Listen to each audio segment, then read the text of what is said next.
Well, my parents died. Happens to all of us, I suppose, if you're lucky. They were old too, so I'm not too torn up about it. They lived happy lives together and died a mere 3 hours apart from one another. Still though, losing both parents in the same day, it's always gonna hurt. Those final goodbyes, the ones where you know that this is it. Yeah, that's the hardest part. It makes all the memories come rushing back, forces your brain to run through every moment that it could. Recall being with that person, feeling mom's leathery, wrinkled hand wrapped so tightly around mine as she looked up at me with her old, beautiful brown eyes. I couldn't help but be brought back to childhood. She and dad would walk side by side, with me in the middle, and they'd take each of my hands into one of theirs. I'll never forget the joy I'd feel when they'd swing me back and forth as we walked. I just felt so warm and at peace. I'd never had any siblings. I guess they just decided one was enough. I can't say that affected me much, though.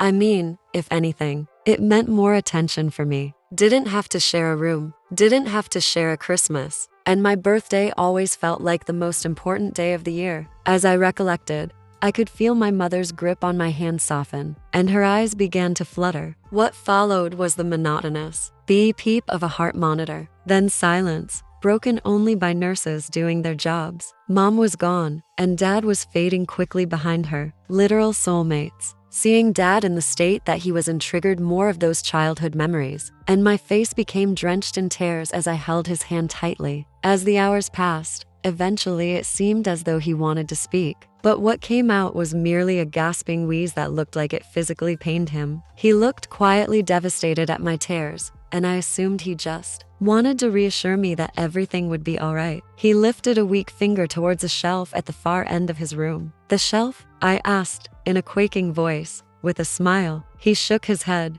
"Yes," and I walked over to the shelf. All that was there was a clipboard, clamping down some of printer paper, as well as a pen that sat beside it. I picked it up, and dad began to try and speak again, urging me to bring him the clipboard. I kind of cocked an eyebrow at this, but this was a man in his dying moments. I'm not gonna tell my dad, no, especially not now. With shaking hands, he began to write. It was heartbreaking, seeing the pen tremble in his grasp as he struggled to write a single sentence. Slowly but surely, the words were etched into the page. Take care. Suddenly, my dad stopped. His face winced and curled into a pained expression as his heart monitor began to beep rapidly. "Dad, no," I begged. "Please, you can't leave me just yet, Dad. I'm begging you. Please, God, not yet."